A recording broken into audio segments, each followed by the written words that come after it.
Gloire à Jésus. Gloire au roi de gloire. Gloire à celui qui vit éternellement. Gloire à celui qui était mort, qui est et qui revient.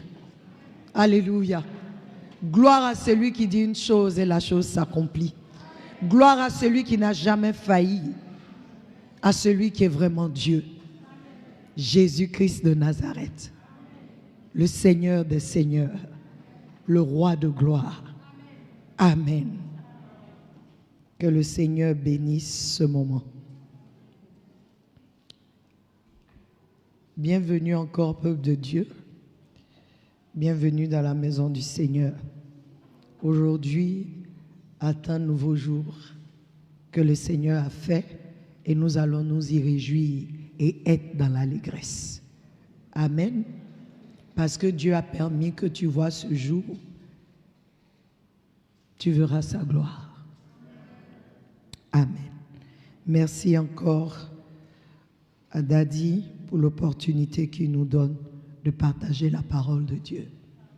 Aujourd'hui, Daddy a demandé qu'on partage sur le don, giving, donner. Alléluia. Et je sais que quand on dit donner, je vois des étoiles déjà. Hey, ils vont venir parler d'argent encore. J'ai dit au premier culte, et si on parle d'argent, ça fait quoi? Ça fait rien, hein, Titi? Mais aujourd'hui, le Seigneur veut nous parler. Le Seigneur veut nous rappeler. Ce que je vais dire, peut-être que tu as déjà entendu. Mais le Seigneur revient encore. Parce que si tu avais vraiment entendu, il n'allait pas revenir encore. Alléluia. Je dirais, si nous avions vraiment entendu, il ne reviendra pas encore sur la chose. Amen. Nous sommes dans une saison, la parole est venue, que nous sommes dans l'année de l'accroissement. Donc nous sommes dans la saison de l'accroissement. Mais qui sait que pour accroître quelque chose, c'est parce que tu as planté, on a arrosé, et puis Dieu fait son travail. Alléluia. Mais si ce que tu as planté là, ce n'est pas bon, quand Dieu va accroître là, qu'est-ce que tu vas avoir? Multiplication de ce qui n'est pas bon. Ou bien, si tu n'as rien donné aussi, il n'y a rien qui sera multiplié. Et avant de commencer, de continuer, je voulais saluer la présence du pasteur Benjamin. Il vient du Mali.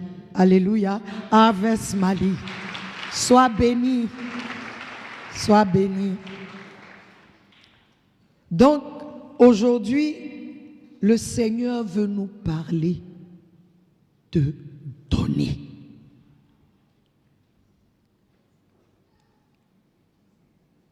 Et il veut que toi et moi, nous donnons ou nous donnions avec tout notre cœur. Alléluia. Le livre de Jean, chapitre 3, on le connaît, Jean 3, verset 16. Nous allons nous lever et lire ensemble. Nous allons lire la parole du Seigneur. Jean 3, 16 dit quoi? On va lire ensemble.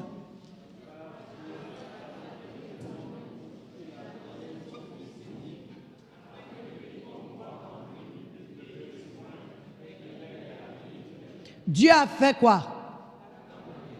Donc, il ne te dit pas de donner pendant que lui, il n'a pas donné. Lui, il a donné. Et il a donné pendant que tu ne pouvais rien lui donner. Il a donné. Donc, ce matin encore, il vient nous dire que lui, il nous a tant aimés. Il a aimé le monde. Et il a donné, c'est parce qu'il nous a aimés qu'il a donné son Fils unique, le seul. Il a donné ce qu'il avait de meilleur. Vous pouvez vous asseoir. Il a donné, comme on dit, on aime dire ici, son las. il a donné. Et j'ai compris que donner est une vertu spirituelle. C'est-à-dire, ce n'est pas charnel quand on veut parler de donner. Le donner selon Dieu, là, ce n'est pas charnel. Mais c'est spirituel.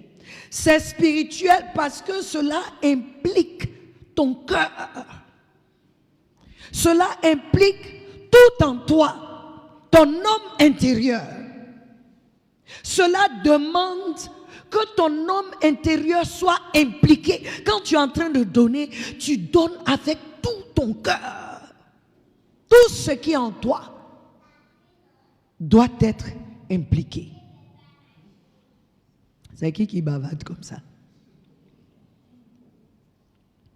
Il demande qu'on donne avec tout notre cœur.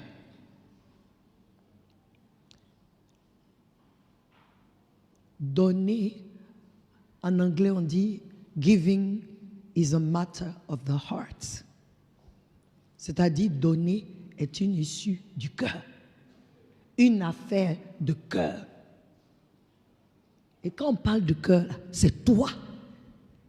Donc ce n'est pas charnel. C'est quelque chose qui va au-delà.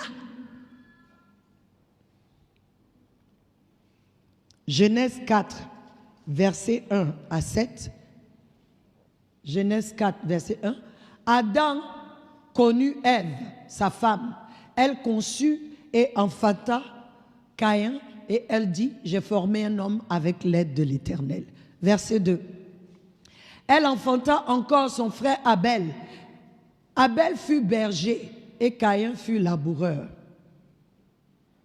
Au bout de quelque temps, Caïn fit à l'Éternel une offrande des fruits de la terre. Deuxième. Et Abel, de son côté, en fit une des premiers-nés de son troupeau et de leur graisse. L'Éternel porta un regard favorable sur Abel et sur son offrande. On va lire cette partie. L'Éternel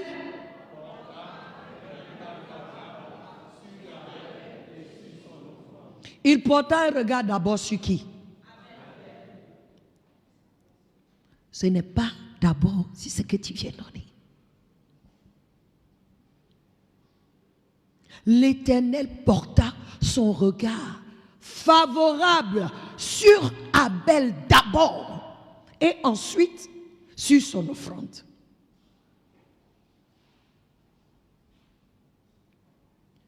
Donc c'est un mensonge. Quand l'ennemi te dit, tu peux faire ce que tu veux, vole et puis va donner ta dîme. Prostitue-toi, va payer ta dîme. La première offrande que Dieu veut, c'est toi, c'est moi. Ce que tu apportes dans la maison là, c'est lui qui te donne ou bien? C'est lui qui permet que tu puisses. Il y a des gens, on se plaint. Je donne ma dîme, je donne mes offrandes, je fais des dons, je fais des aumônes. Mais pourquoi ça ne va pas? Il faut tout examiner. Si tu fais tout bien et puis tu ne vois rien d'autre, continue de faire. Mais si toi-même tu sais comment tu fais pour venir avec là, faut t'assurer, Titi, faut t'assurer qu'on ne se moque pas de Dieu. Caïn était un laboureur. Dieu n'a rien contre ça. Certains disent que c'est parce que la terre était maudite. Donc, Dieu n'a pas accepté le fruit. Mais s'il est laboureur, qu'est-ce qu'il va donner à Dieu? C'est ce qu'il fait là. Ou bien? On dit, il est venu, il a fait une offrande. Des fruits de la terre. Mais quand on parle parle d'Abel, on dit Abel. Ce qu'il a fait en premier, il a pris les premiers-nés de son troupeau et de leur graisse. Ça parle de quoi? Du cœur. Parce qu'avant de venir faire l'offrande, il a réfléchi. Avant de donner à Dieu, il a réfléchi. Son cœur a parlé d'abord. Qu'est-ce que je donne à mon Dieu? Je dois donner le meilleur. Donc, je viens donner les premiers-nés et la graisse. C'est-à-dire les moutons qui sont bien en chair. Le premier-né, même parmi les premiers-nés, il a pris les meilleurs pour venir donner. Donc, quand il est venu, en anglais on dit God had respect, c'est-à-dire Dieu a respecté Abel d'abord. Ensuite, son offrande. Il a honoré l'offrande. Dieu n'est pas là pour que nous puissions seulement venir parce qu'on veut donner, on donne, on donne. Ce n'est pas ça notre Dieu. Parce que la terre tout entière lui appartient. Tout ce que la terre renferme lui appartient. Toi et moi, nous lui appartenons. Donc quand nous venons lui donner, c'est nous qu'il veut en premier.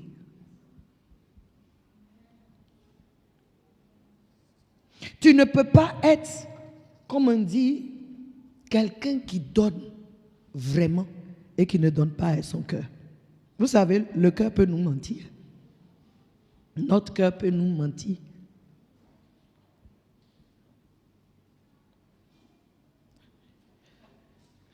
Aux États-Unis, je ne sais pas si c'est en Europe, mais comme on paye les impôts là, ici tu payes un impôt et puis on ne te donne rien en retour. Mais aux États-Unis, les riches, ils font des œuvres de charité parce qu'à la fin, lorsque l'État te demande de faire un compte rendu de tes impôts, tu prends tout ce que tu as fait comme charité là. Quand tu as ça, on enlève dans ce que... Voilà, ça diminue tes impôts. Donc ceux-là, ils le font pour eux-mêmes. C'est vrai que les autres hommes bénéficient de ce qu'ils font, mais Dieu n'a pas de respect pour ça.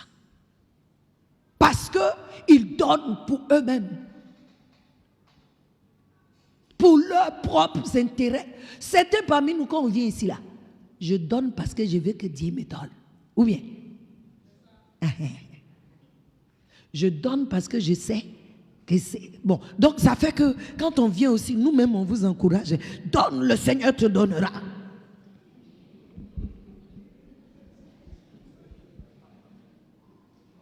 Posez des actes. S'aimer. Le Seigneur vous bénira en retour. Donc, quand tu viens comme ça, là, nous-mêmes, je vous demande pardon. Parce que ce n'est pas ce que Dieu veut. Il a donné. Avant de donner, c'est parce qu'il nous a aimés. Donc, il n'a pas réfléchi. Parce qu'il nous aime. Ce qu'il a donné là, c'est plus. Ça n'a pas de prix. Il n'y a pas d'intérêt. Parce que je ne peux pas, tu envoies ton fils, ce n'est pas tous les hommes qui vont l'accepter. Ou bien, c'est dit, ce n'est pas grave. Je donne. Tu donnes parce que tu dis, Dieu il voit. Quand je donne, il va me redonner. Donc, ça dit, toi, dans tout ce que tu fais là, il y a calcul. Mais Dieu est le vrai calculateur. Je ne sais pas si tu sais ça. Parce que quand tu es en train de donner comme ça, lui aussi il vient en retour. Il dit, mais ce que tu as donné là, c'est moi qui t'ai donné. Donc, il n'y a pas de retour. On se demande pourquoi ça ne va pas. Parce que je me pose la question, pourquoi est-ce que financièrement le peuple de Dieu ne peut pas chuter, aller plus loin? Pourquoi? L'argent est devenu un problème pour nous. Donner est devenu, parce que quand tu donnes, tu dis que certains parmi vous, maman Kadi va acheter peut-être une nouvelle chaussure. J'ai acheté bien parce que c'est mon travail. Mais je veux te dire que ce n'est pas ça. Parce que ce que tu donnes là, ce n'est pas pour moi. Ni pour le pasteur. C'est pour l'œuvre. Et dans l'œuvre là, je fais partie.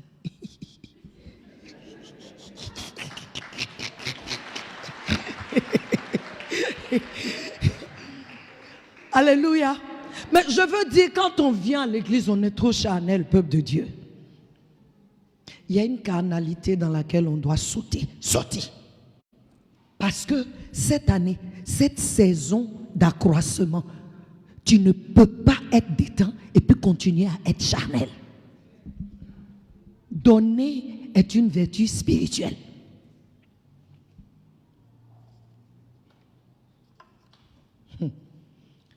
Dans Marc 12, 41, 44, la Bible nous parle de l'histoire d'une veuve. L'histoire d'une veuve. La Bible dit, Jésus, s'étant assis vis-à-vis du tronc, regardait comment la foule y mettait de l'argent. Plusieurs riches mettaient beaucoup. 42. Il vint aussi une pauvre veuve. Elle y mit 2 petites pièces, faisant un quart de sou. Vas-y. Alors Jésus, ayant appelé ses disciples, leur dit, je vous le dis en vérité, cette pauvre veuve a donné plus qu'aucun de ceux qui ont mis dans le tronc. 44. Car tous ont mis de leur superflu, mais elle a mis de son nécessaire, tout ce qu'elle possédait, tout ce qu'elle avait pour vivre. 2 petites pièces, mais qui ont fait plus de bruit au paradis que tous les autres qui sont venus mettre. Je ne sais pas si vous comprenez. 2 petites pièces ont fait beaucoup de bruit au paradis. Quand elle a mis là, ça a résonné, boum. Ça, c'est moi qui dis. Ça a résonné quand elle a mis 2 petites pièces. Ça dit peut-être qu'on vient ici et puis elle est venue, elle a mis peut-être 10 francs, mais 5 francs, 5 francs. Mais c'est tout ce qu'elle avait. Je ne suis pas en train de te dire de venir avec tout ce que tu as. Je viens te dire que avant qu'elle ne mette les 2 là, il y a quelque chose qui s'est passé dans son cœur d'abord. Son cœur a dit, va. C'est Dieu. C'est dans la maison du trésor. Dépose. Tu n'as plus rien. Tu ne vas pas manger. Mets dedans. Parce que quand tu vas dans la maison du trésor, tu dois donner. Elle pouvait dire, je suis veuve. Ils ont ajouté, parce qu'il y a des veuves riches. Ils ont dit, pauvre veuve.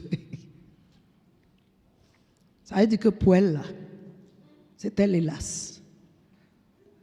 Mais elle est venue donner. Donc, c'est qui, comment tu dis, impresse? Oui, c'est qui impressionne Dieu. C'est ce que ton cœur dit.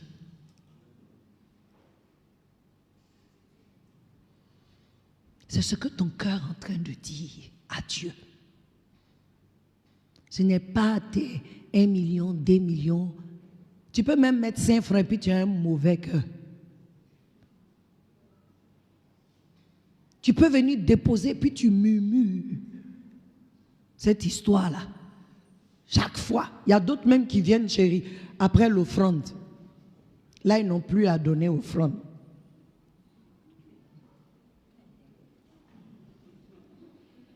Tu te reconnais?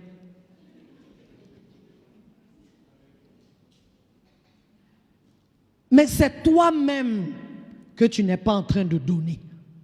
C'est toi-même, tu es en train de te priver de quelque chose.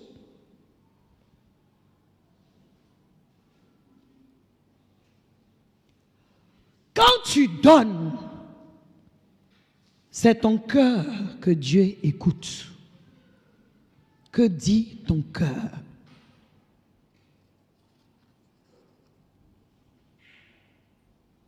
Ce n'est pas la quantité, c'est la qualité.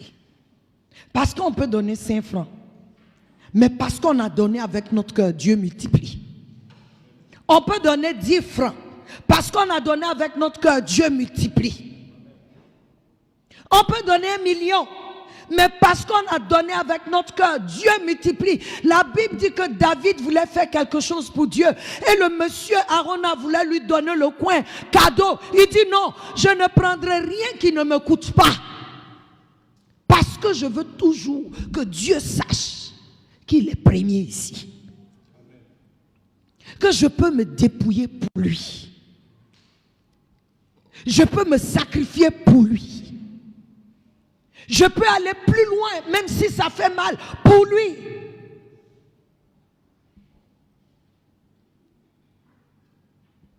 Mais le don de soi d'abord. Tu te donnes comment? Quand on donne, ça exprime beaucoup de choses. Ne pense pas que tu peux venir donner et puis toi, tu ne plais pas à Dieu et Dieu va multiplier ce que tu lui donnes. Non. Ça va aider ici, ça va aider les hommes, ça va aider l'église. Mais toi, ça ne va rien te rapporter et tu seras frustré. C'est pourquoi nombreux sont frustrés actuellement. Je demande telle chose depuis. Mais comme ton cœur est sur ce que tu demandes, c'est pour ça que tu donnes. Tu ne viens pas lui donner parce que tu sens quelque chose pour lui. Quand Abel a offert à Dieu, est-ce qu'on nous dit que Dieu a fait quelque chose? Il avait même eu une relation avec Abel d'abord. Non. Ce sont les parents qui leur ont montré comment faire l'offrande. Arrivé au moment de l'offrande, il a fait ce qu'il devait faire. Il a donné sa dîme, premier-né, il a donné. Mais son frère, il a pris, bon, on va donner ses fruits, on donne, il n'a pas regardé. Dieu ne veut pas que nous venions, on appelle ça careless, que nous soyons sans considération. Il faut que l'attitude de nos cœurs change vis-à-vis de notre Dieu. Matthieu 6, 19 jusqu'à 24 nous dit, ton cœur, ça dit, ton cœur sera là où ton trésor est. C'est là-bas que ça est. Ton cœur est là où ton trésor est. Est-ce que ton cœur, le trésor de ton cœur là, c'est le Seigneur? Il faut te poser la question. Je suis venu nous rappeler. Quel est le trésor de ton cœur? Ou qui est le trésor de ton cœur? Parce que c'est là-bas que tu vas investir.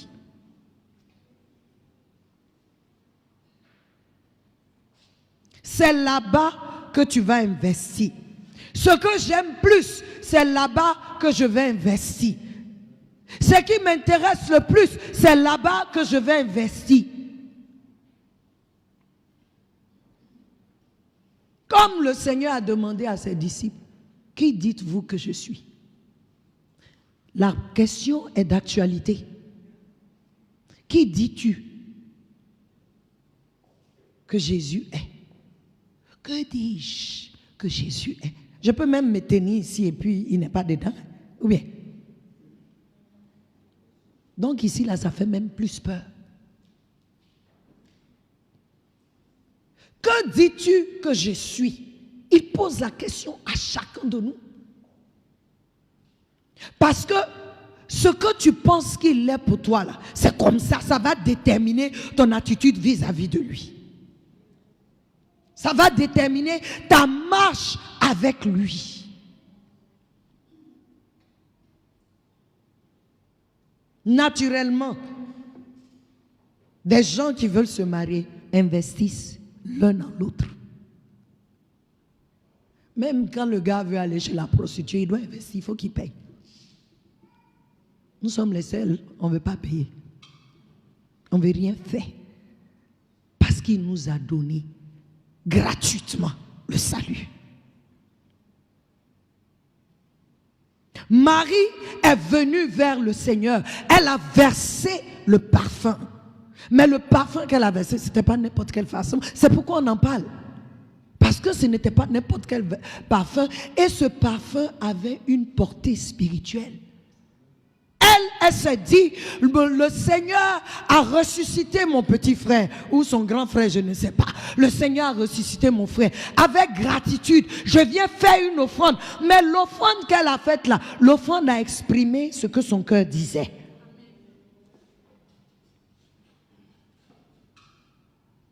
Elle a pensé ce que Marie a versé sur lui là. On nous dit quoi? Que c'est 1 an de salaire. Il nous donne les montants. Mais ce que Marie a versé sur le Seigneur, encore un peu plus, maman Abodo, parce que le parfum qu'elle a versé là, c'est un parfum que les jeunes juives, elles gardent, elles économisent. Le jour de leur mariage là, elles versent sur leur mari pour dire, je t'appartiens. Est-ce que toi, ton offrande, moi, mon offrande, dit au Seigneur, je t'appartiens? Ou bien c'est dit, bon, on aura partagé un peu. Ou bien ça dit, je t'appartiens.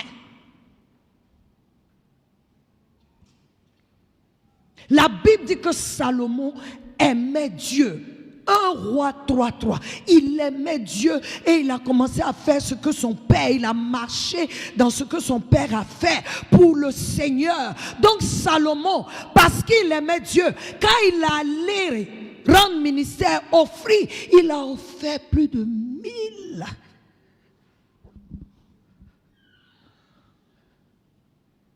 On dit qu'il offrait des... Vas-y. Encore. Salomon offrit 1000 holocaustes. La nuit, là, Dieu n'a pas pu dormir. Dieu même ne l'a pas laissé. C'est-à-dire, il n'a pas envoyé un ange. Il n'a envoyé personne. Tellement il était touché. Ce n'est pas parce que c'est 1000 holocaustes. Est-ce qu'il n'a jamais eu ça? Mais le cœur de Salomon lui parlait. Salomon aimait Dieu. Il a marché dans les statuts de son père David.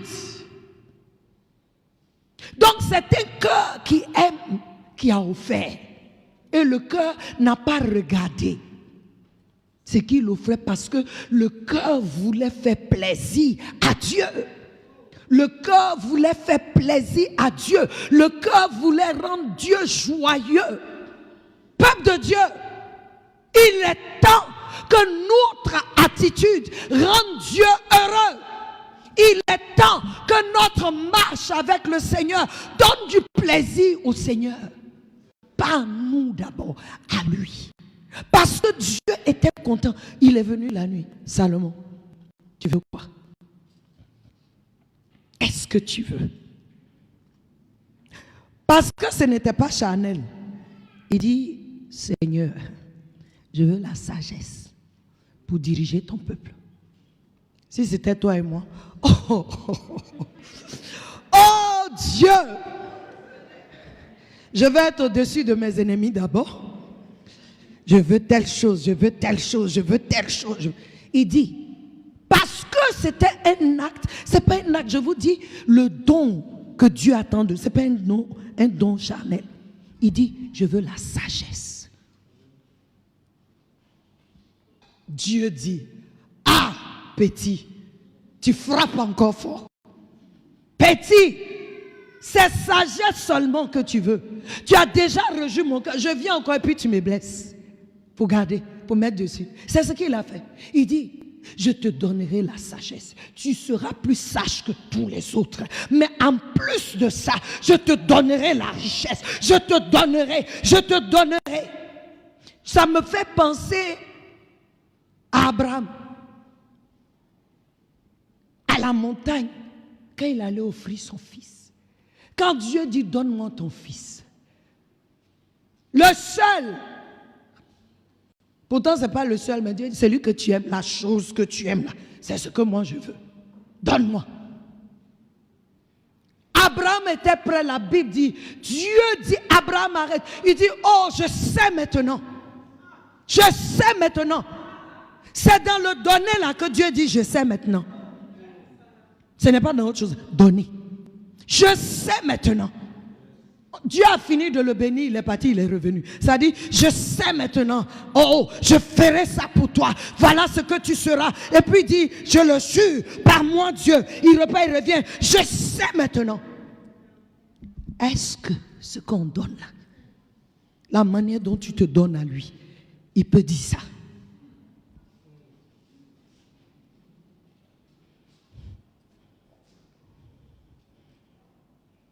Ton don exprime l'état de ton cœur.